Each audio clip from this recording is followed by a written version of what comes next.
I thought I knew who I was, till a simple saliva test destroyed everything I believed about my family. What I discovered didn't just change my DNA results. It shattered 3 generations of carefully constructed lies. My name is Sarah, and this is the story of how one Ancestry kit turned my perfect family into strangers overnight. Growing up, I was the poster child for the all-American family. Picture this: white picket fence in suburban Ohio, golden retriever named Max, and parents who seemed like they stepped straight out of a 1950s sitcom. My dad, Robert Chen, was this incredibly successful pediatric surgeon. You know, the kind of man who could fix a broken bone and then teach you calculus at the dinner table. My mom, Linda, was the quintessential homemaker who somehow managed to volunteer at 3 different charities, while keeping our house looking like a magazine spread. I'm 32 now, but back then, I never questioned why I looked so different from them. Dad had these deep-set brown eyes and jet-black hair that never seemed to gray, even in his 50s. Mom was this petite blonde, with the kind of fair skin that burned if she even thought about the sun. And then there was me, olive-toned, with these unusual green eyes and dark auburn hair that neither of them could explain. "Got Grandma Chen's coloring," Dad would say whenever anyone commented. She had that beautiful Mediterranean look. I'd nod along, never having met Grandma Chen, who supposedly died when I was 2. It seemed reasonable enough. Genetics are weird, right? Our family had this rich tapestry of stories. Dad would tell me about his grandfather, who immigrated from Taiwan in the 1940s, working in railway construction before saving enough to bring his whole family over. Mom's side was supposedly this long line of Irish-German farmers from Pennsylvania, stretching back to the 1800s. I grew up feeling so connected to these histories, these people whose blood ran through my veins. Every Thanksgiving, we'd have this tradition where Dad would pull out these old photo albums, you know, the kind with the plastic sheets you peel back, and we'd go through pictures of relatives I'd never met. "This is your great-uncle Ming," he'd say, pointing to a serious-looking man in a military uniform. He fought in World War II. Our mom would show me faded pictures of her grandmother's farm, with wheat fields stretching to the horizon. I was particularly close to my dad. We had this thing where every Saturday morning, we'd make pancakes together while Mom slept in. He'd tell me stories about medical school, about the first surgery he ever performed, about how proud he was that I inherited his analytical mind. I was pre-med at Ohio State, following in his footsteps. Nothing made him happier than discussing my coursework over dinner. But here what S? Funny about families, you do. I questioned the foundation when the house seemed sturdy.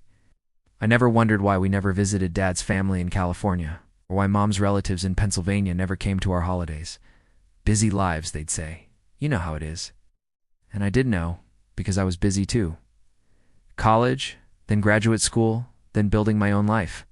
The thing about growing up in what seems like the perfect family is that you develop this unshakable faith in the narrative. Every family has their quirks, their mysteries, their little inconsistencies. Maybe Uncle Jim wasn't actually blood-related, or maybe Great Aunt Susan's stories about the old country got a little embellished over the years. These things happen. Families are complicated tapestries, woven together with love and time, and sometimes a few loose threads. I especially never questioned our holiday traditions. Celebrated Chinese New Year with elaborate dinners that Mom somehow learned to cook, complete with red lanterns and traditional decorations. We'd also do the full Irish-German Christmas spread. You know, it's sauerkraut and kielbasa alongside the turkey, with Dad wearing this ridiculous green sweater Mom bought him that said, "Kiss me, I'm Irish," in glittery letters. Looking back now, there were probably signs. Little things that didn't quite add up. Like how Dad's Chinese cooking never quite tasted like the food at actual Chinese restaurants. Or how Mom's stories about her grandmother's German recipes seemed to change slightly each time she told them. But when you love someone, when you trust them completely, you fill in those gaps with faith. My parents were my heroes. Dad saved children's lives for a living, and Mom created this warm, nurturing home that all my friends envied. They supported every dream I had, cheered at every graduation, and built this solid foundation that I thought would last forever. We were the Chens, a beautiful blended family with rich cultural heritage and unbreakable bonds. It's crazy how one small decision can change everything. If I hadn't gotten curious about genealogy, if I hadn't wanted to surprise Dad with a detailed family tree for his 60th birthday, if I hadn't thought it would be this fun bonding experience for all of us, ... But I did. And that decision would eventually reveal that everything I thought I knew about my identity, my heritage, and my family was built on the most elaborate lie I could never have imagined. The whole thing started so innocently. It was November 2019, and Dad's 60th birthday was coming up in February. I wanted to do something special, something that would really show him how much. I appreciated all those stories he detold me over the years about our family history. You know how it is when you in your 30s and you start getting sentimental about your parents aging? I was feeling all of that. I'd been seeing these Ancestry DNA kit commercials everywhere. You've seen them? Happy families discovering they 12% Scandinavian or finding long-lost cousins in Ireland. It seemed perfect. I'd get all of us tested, build this comprehensive family tree. Maybe even connect with some distant relatives who could share more stories about Great Uncle Ming or Mom's grandmother's farm. So I ordered 3 kits from Ancestry DNA around Thanksgiving. I was so excited about this surprise that I could barely contain myself. When the packages arrived, I set up this whole presentation in the living room, complete with printouts about how the process worked and all the cool things we might discover. Dad, you're always talking about Grandma Chen and the family history, I said, practically bouncing with excitement. What if we could actually connect with relatives in Taiwan? Or Mom, what if we found cousins from your grandmother's farm in Pennsylvania? Their reactions were ... weird. Not excited weird, but uncomfortable weird. Mom got this tight smile, you know? The kind you give when someone suggests something you really do and want to do, but you couldn't say no without seeming rude. Dad just sat there, staring at the DNA kits like they were explosive devices.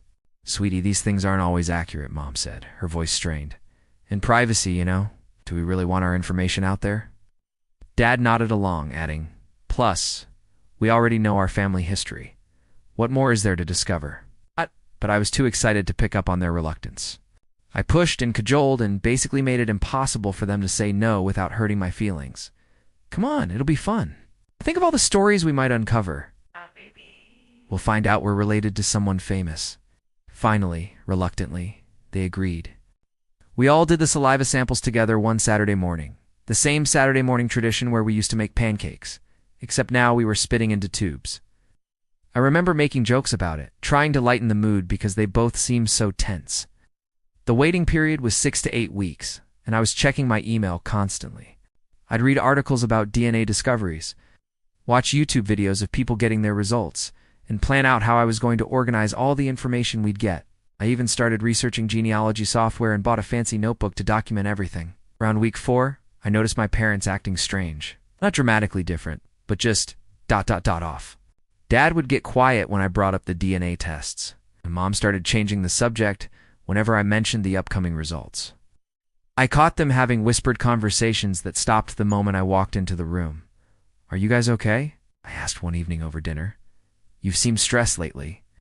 Oh, just work stuff, Dad said quickly. Too quickly. You know how the hospital gets during flu season? But it wasn't flu season energy. This was something else. This was the kind of tension that builds when people are keeping secrets, when they're dreading something they can't avoid. I'd seen it before in friends, families, during divorces or financial troubles, but never in mine. We didn't keep secrets.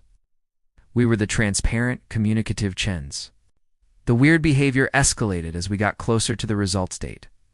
Mom started cleaning obsessively, and I mean obsessively. Dad began working late every night, which was unusual for him. He'd always made it home for dinner. But suddenly, he had emergencies and patient consultations that kept him at the hospital until 9 or 10 at night. I remember one particular evening in January when I found Mom sitting at the kitchen table, just staring at her hands. She looked like she'd been crying, which was incredibly rare for her. Mom was the strong one, the one who held everything together. Mom, what's wrong? I sat down beside her, genuinely concerned. Is someone sick? Are you and Dad okay? She looked at me with this expression I'd never seen before, like she was memorizing my face, like she was saying goodbye to something. Sarah, sweetheart, you know we love you more than anything in the world, right? Of course, I said, confused by the intensity in her voice. I love you guys too. But seriously, what's going on? Nothing, she said, but her eyes were filling with tears. Nothing at all. I just want you to know that no matter what happens, no matter what you learn about life, you're our daughter, and we couldn't be more proud of who you've become. It was such an odd conversation. Sweet, but odd. Why was she talking like something bad was about to happen? Why did she keep emphasizing how much they loved me? It felt like she was preparing for something, but I couldn't imagine what. The results email came on a Tuesday morning in February, 2 weeks before Dad's birthday. I was at work when I got the notification, and I was so excited I could barely concentrate on anything else. I called both of them immediately. The results are in, practically shouted into the phone. Can we all look at them together tonight? This is going to be amazing. The silence on Dad's end of the line lasted just a beat too long. Sure, sweetheart, he said finally. Let's.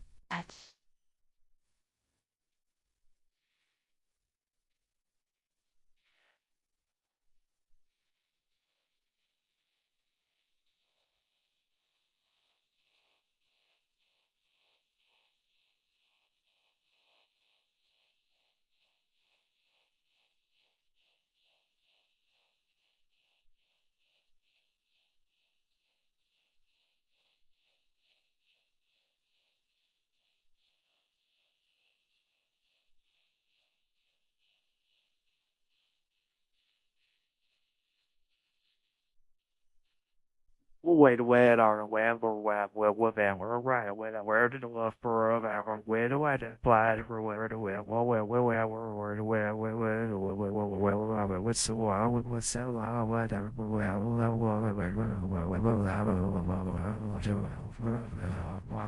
That night, as we gathered around my laptop in the living room, I had no idea that I was about to discover that my entire life had been built on a foundation of lies that would change everything.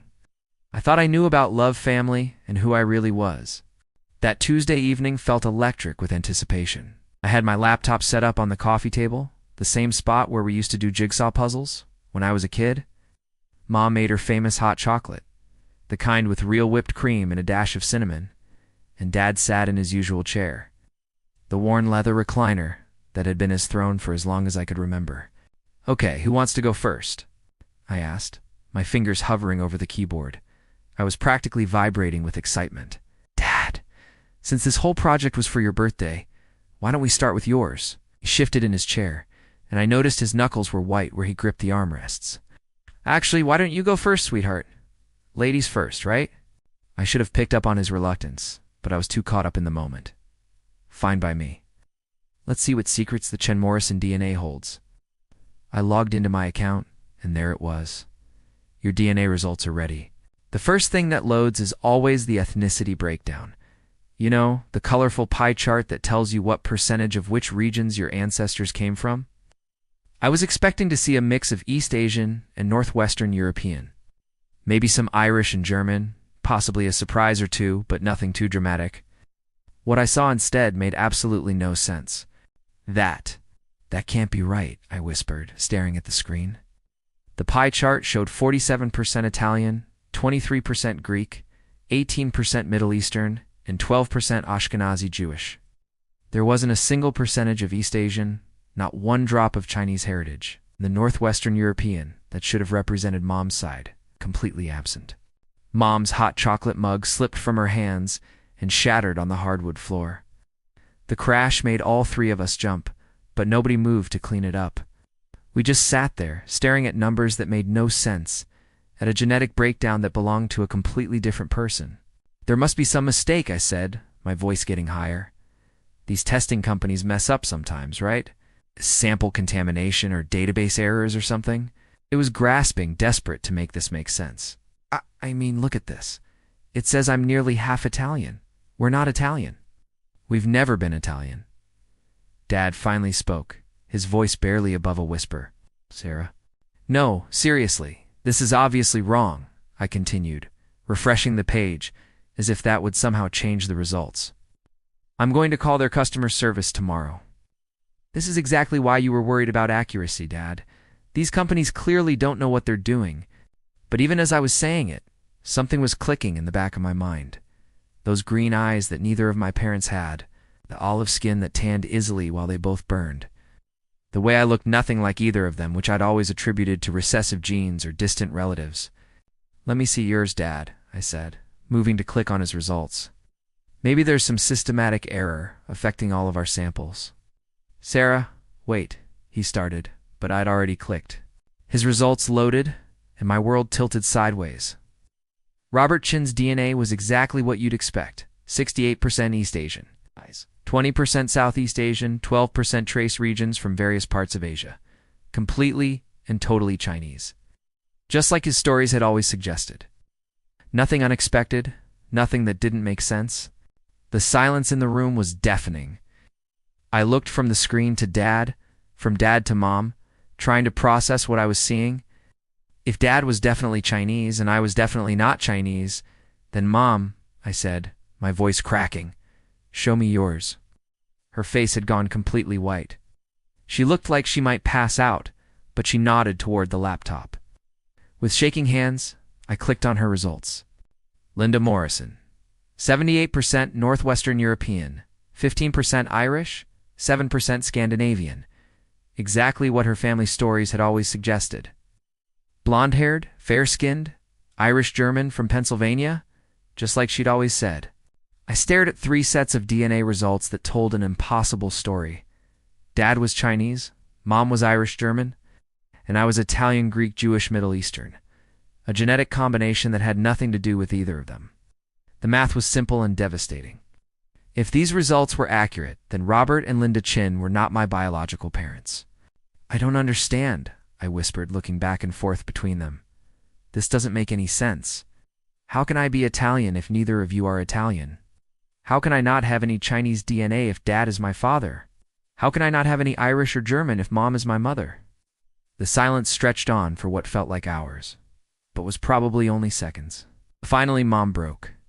"Oh, Sarah," she said, and started crying. Not the gentle tears I'd seen her shed at movies or weddings, but deep, soul-wrenching sobs that seemed to come from somewhere primal. "Oh, sweetheart, I'm so sorry. I'm so sorry." Dad got up from his chair and knelt beside me on the couch. His hands were shaking as he reached for mine. "We need to tell you something," he said. "Something we should have told you a long time ago." The world felt like it was spinning. I kept looking at those numbers on the screen, those percentages that couldn't be explained by any family story I'd ever heard. 47% Italian. How do you hide being half Italian? How do you pretend to be Chinese when you're actually Mediterranean? "Tell me what?" I asked, though some part of me already knew the answer would change everything. Some part of me knew that whatever they were about to say would rewrite every story I'd ever been told about who I was, where I came from, and what family actually meant. "Sarah," Dad said, his voice breaking, "you're adopted." And just like that, everything I thought I knew about my life crumbled into pieces. The word adopted hung in the air like smoke from a house fire. You could see it, smell it, feel it burning everything familiar around you. I kept staring at my parents' faces, waiting for one of them to laugh and say, "Just kidding," or "Gotcha," but their expressions were deadly serious. Mom was still crying and Dad looked like he was about to be sick. "Adopted," I repeated, my voice barely audible. "What do you mean adopted?" It's funny how your brain works in moments like this. Instead of processing the huge, life-changing revelation, I got stuck on the small details. The hot chocolate stains spreading across the hardwood floor. The way Dad's shirt had a tiny hole near the collar that I'd never noticed before. The sound of our neighbor's dog barking in the distance. Everything except the nuclear bomb that had just exploded in my living room. "Sarah, honey, sit down," Mom said, wiping her eyes with her sleeve. This is so much more complicated than just adopted." "More complicated?" Ow. I was still holding my laptop, staring at those DNA percentages that had started this whole avalanche. How can it be more complicated than finding out your entire life is a lie? Dad flinched like I'd slapped him. "It's not a lie, sweetheart. Our love for you, the family we built together, that's all real. That's the most real thing in the world." "But I'm not actually your daughter," I said, and hearing the words out loud made them hit differently, harder. "I'm not actually Chinese. I'm not actually Irish-German. I'm some random Italian, Jewish, Greek person that you just... What? Found somewhere?" "You're not random," Mom said fiercely. "You're our daughter. You've always been our daughter. But not biologically." I closed the laptop because I couldn't stand looking at those results anymore. Never biologically. The silence that followed was the heaviest thing I'd ever experienced. Finally, Dad cleared his throat and began what I now realize was probably the hardest conversation of his life. "We adopted you when you were 3 days old," he said quietly. "It was a private adoption through a lawyer in Cleveland. Your birth mother was 17 years old, and she couldn't take care of you." 17. I was doing math in my head. So she was born in 1984. She's only 15 years older than me. "Sarah, please," Mom interjected. "Let us explain everything." "Everything," I laughed, but it came out harsh and bitter. "You mean there's more? More lies I need to hear about?" They exchanged a look. The kind of wordless communication that couples develop after decades of marriage. The kind I'd always admired about them. But now it felt like they were conspirators plotting against me. "Your birth mother," Dad continued carefully. "Her name was Isabella Romano. She was Italian-American, from a very traditional Catholic family in Little Italy. When she got pregnant at 16, her family they weren't supportive." "Romano," I repeated. "Isabella Romano. That's why I'm 47% Italian." "Yes, and the father. The birth father. He was from a Greek-Jewish family. That's where the rest of your heritage comes from."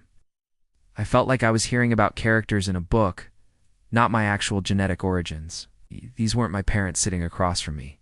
These were strangers who had taken in some teenager's unwanted baby and built an elaborate fantasy around it. "So let me get this straight," I said, standing up and starting to pace. "Isabella Romano and some Greek-Jewish guy had a baby they didn't want. You two took that baby, me, and instead of telling me the truth, you created this entire fictional family history. Great-Uncle Ming, Grandma Chun's Mediterranean coloring, your grandmother's farm in Pennsylvania." Mom was crying again, we thought. We thought it would be easier. "We thought if we gave you a rich family history, if we made you feel connected to our cultures, you'd feel more secure, more loved, more loved." The words exploded out of me. "You thought lying to me for 32 years would make me feel more loved?" "We were young," Dad said desperately. "Didn't know what we were doing. We thought we were protecting you." "Protecting me from what? From knowing who I actually am? From feeling different. From feeling unwanted." His voice cracked on the word unwanted. "Isabella ... your birth mother. She made it very clear that she never wanted to see you again. She signed papers giving up all parental rights and asked that we never contact her. We thought it was better if you felt like you belonged to us completely." I stopped pacing and stared at them both. "So not only am I not your biological child, but my actual mother actively didn't want me. And my actual father is just some nameless Greek-Jewish guy who probably doesn't even know I exist." "Sarah. And instead of letting me grow up knowing this truth, instead of letting me decide how to feel about it, you created this elaborate fantasy world where I'm somehow part of your families, where I have this rich heritage that isn't actually mine, where I belong somewhere I was never actually supposed to be." The accusations were pouring out of me now, 32 years of assumed identity crashing down all at once. Every family story I'd cherished, every cultural tradition I'd felt connected to, every ancestor I'd felt proud of, none of it was real. None of it belonged to me. "We love you," Mom whispered. "We've always loved you exactly as much as if you were our biological daughter." "But I'm not," I said, and the finality of those words echoed in the room. "I'm not your daughter. I'm Isabella Romano's daughter, and she didn't want me enough to keep me." That's when I finally broke down. All the shock, all the anger, all the confusion crashed into me at once. I found myself sobbing harder than I had since I was a child. But these weren't the kind of tears you cry when your parents comfort you. These were the tears you cry when you realize your parents are strangers and you don't know who you are anymore. The next few hours were a blur of accusations, tears, and desperate explanations. I couldn't sit still, couldn't think straight, couldn't process anything beyond the fact that everything I'd believed about myself was fiction. Mom kept trying to hug me, but I couldn't handle being touched by someone who suddenly felt like a stranger. Dad kept saying, "Let us explain everything," but I wasn't ready to hear more lies disguised as explanations. "I need to leave," I finally said around midnight. "I need to go home and think." "Sweetheart, please don't drive when you're this upset," Dad pleaded. "Stay here tonight. Can talk more in the morning." Talk more. I grabbed my purse and my laptop. "What else is there to say? You've lied to me about literally everything? My ancestry, my heritage, my birth parents, my entire identity? What conversation could possibly make this okay? Mom followed me to the door. Sarah, please. Hey, we know you're angry, and you have every right to be, but don't leave like this. Don't let this destroy our family. I turned around in the doorway and looked at her. Really looked at her. It's a woman who had raised me, who had taught me to ride a bike and helped me with homework and celebrated every milestone of my life. But now all I could see was someone who had been lying to my face for over 3 decades. What family? I asked. We're not actually family, are we? You're just the people who took in some unwanted teenager's baby and decided to play house. The look of pain that crossed her face almost made me take it back. Almost, but I was too hurt. I was too angry, too completely devastated to soften the blow. I drove home in a daze, somehow making it to my apartment without remembering the actual drive. But once inside, I did what any rational person would do in 2020 when their life implodes. I fell down a Google rabbit hole. Isabella Romano Cleveland adoption, 1987. Private adoption Ohio, 1980s. How to find birth parents. I spent the entire night searching, trying to find any trace of this woman who had given birth to me and then disappeared from my life. Around 4 a.m. I found something. A brief mention in a Cleveland Plain Dealer article from 1989 about teen pregnancy programs at local hospitals. There was a quote from someone named Isabella Romano. It's described as a former client who is now studying nursing at Case Western Reserve University. Nursing. She'd gone back to school. She'd made something of herself after having me.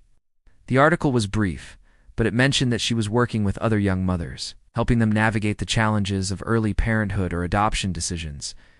I stared at that article until the sun came up, trying to imagine what this woman looked like, what her voice sounded like, whether she ever thought about the baby she'd given away. My parents. God. I didn't even know what to call them anymore. Started calling around 7 a.m. I let every call go to voicemail. By noon, I had 12 messages ranging from apologetic to desperate to angry. The angriest message was from Dad. Sarah, I know you're hurt. But you need to understand that we've been your parents for 32 years. Changed your diapers. We stayed up all night when you were sick. We paid for your education. We've supported every dream you've ever had. You don't get to just throw that away because of a DNA test. But that message was immediately followed by one from Mom, sobbing. Sweetheart, please call us back. Please don't shut us out. We love you so much, and we're so sorry we handled this wrong. We just wanted to give you the most loving childhood possible. Please, please don't let this destroy us. By the 3rd day, they showed up at my apartment. I heard Dad's voice through the door. Sarah, we're not leaving until you talk to us. I finally opened the door, but I didn't invite them in. They looked terrible, like they hadn't slept since Tuesday night. Mom's eyes were red and swollen from crying. Dad had that hollow look that people get when they're running on nothing but stress and adrenaline. What do you want? I asked. We want our daughter back, Mom said simply. I was never your daughter. That's the point. You've been our daughter every single day for 32 years, Dad said firmly. Biology doesn't change that. Biology changes everything, I exploded. Do you understand what you've done to me? I've spent my entire adult life thinking I knew who I was. I've told people stories about Gretunkel Ming and Grandma Chen's recipes. I felt connected to Chinese culture, to Irish heritage, to all these ancestors who aren't actually my ancestors. And now I find out I'm Italian and Greek and Jewish. Cultures I know nothing about. Traditions I've never experienced. A whole identity I've never had the chance to explore. We can explore it together, Mom offered desperately. Can learn about your real heritage. Can try to find Isabella if you want to meet her. Can't just fix this by offering to help me clean up the mess you made, I said. You stole 32 years of my actual identity from me. You made me live in a fiction, because it was easier for you than dealing with the reality of adoption. The conversation went on for 2 hours, right there in my doorway, with my neighbors probably hearing every word. They begged, I accused. They explained their reasoning. I pointed out the damage it had caused. They insisted they loved me. I questioned whether love built on lies could be real. Finally, exhausted and emotionally drained, I told them I needed time, space, distance to figure out who I actually was underneath all the stories. They'd told me about who I was supposed to be. How much time? Dad asked quietly. I don't know, I admitted. maybe a lot, maybe forever. And I closed the door, leaving them standing in the hallway of my apartment building, looking like two people who had just watched their world end. That was 3 years ago. 3 years of therapy, genealogy research, and slowly rebuilding my understanding of who I am versus who I was told I was. It's been the hardest and most transformative period of my life, and I'm still figuring out how to move forward. The first year was brutal. I threw myself into researching my actual heritage with the same obsessive energy I used to put into my medical studies. I learned Italian through Duolingo, read books about Greek culture, studied Jewish traditions, and tried to understand the Middle Eastern connections in my DNA. It was like trying to cram 32 years of cultural identity into 12 months, and honestly, it was overwhelming. I also hired a private investigator to help me find Isabella Romano. It took 6 months, but we found her. She's Isabella Romano Martinez now, married to a pediatric nurse, living in Phoenix, Arizona, with 3 kids, my half-siblings. She's a nurse practitioner who specializes in adolescent health. And from what I could find online, she's built an incredible life for herself. The hardest part was deciding whether to contact her. She'd made it clear in 1987 that she never wanted to see me again. But I'd also grown up not knowing she existed, and that felt equally unfair. After months of debating, I sent her a letter through her workplace. Nothing dramatic, just a simple note explaining who I was and that I was open to communication if she ever wanted it, but that I would respect her privacy if she didn't. She called me 2 weeks later, Sarah. Her voice was shaky when I answered the phone. This is ... This is Isabella. Your birth mother. That conversation was surreal. Here was this woman who had carried me for 9 months, given birth to me, and then spent 35 years wondering what happened to the baby she gave up. She told me about her family's reaction to her teenage pregnancy, about the shame and isolation she felt, about how giving me up was the hardest decision she'd ever made, but also the one she believed was best for both of us. I think about you every year on your birthday, she said, crying. I wonder if you're happy, if you're healthy, if your parents love you the way you deserve to be loved. We've been in regular contact ever since. It's not a traditional mother-daughter relationship. How could it be? But it's something beautiful and complicated and healing. She's told me about my birth father, Antonio Costas, who she lost touch with after high school, but who went on to become a successful engineer in Chicago. Through social media, I've connected with that side of my family too, and it's amazing to see genetic traits and mannerisms that I recognize in myself. But the relationship with Robert and Linda, I still struggle with what to call them, has been much more complicated. We didn't speak for almost a year after that night in February. They tried reaching out regularly at first, but eventually respected my request for space. It was Mom who finally broke the silence, sending me a card on my 33rd birthday with a simple note. We understand if you never forgive us, but we want you to know that being your parents has been the greatest privilege of our lives. Something about that card broke through my anger. Maybe it was the word privilege, acknowledging that raising me was something they were grateful for rather than something they were entitled to. Maybe it was the recognition that forgiveness wasn't required, which somehow made it feel more possible. We started with emails, then phone calls, and carefully structured dinners at neutral restaurants. Slowly, very slowly, we've rebuilt something that looks like a relationship, though it's different from before. The truth is, they did raise me. They did love me fiercely and completely. They did sacrifice and support and celebrate every milestone of my life. But they also robbed me of my authentic identity for over 3 decades, and that's not something you just get over. I've learned that both things can be true at the same time. They can be the most loving parents who made a terrible decision that caused real damage. I can be grateful for the childhood they gave me, while also being furious about the lies they told me. Love and betrayal can coexist in ways that are messy and contradictory and human. In therapy, I've worked through a lot of the anger, though some of it will probably always be there. What I've found underneath the anger is grief. Grief for the Italian grandmother I never knew, the Greek traditions I never experienced, for the Jewish holidays I never celebrated. Grief for the authentic identity I could have had if they'd been brave enough to tell me the truth from the beginning. But I've also found something unexpected. Gratitude. Gratitude that Isabella made the incredibly difficult decision to place me with people who loved me, Gratitude that Robert and Linda chose to become parents through adoption, even if they handled it imperfectly. Gratitude that DNA testing exists, because otherwise I might have lived my entire life never knowing my true heritage. The weirdest part is that I look like my birth family in ways that are almost eerie. Isabella's sister posted a photo from their family reunion last year, and there I was,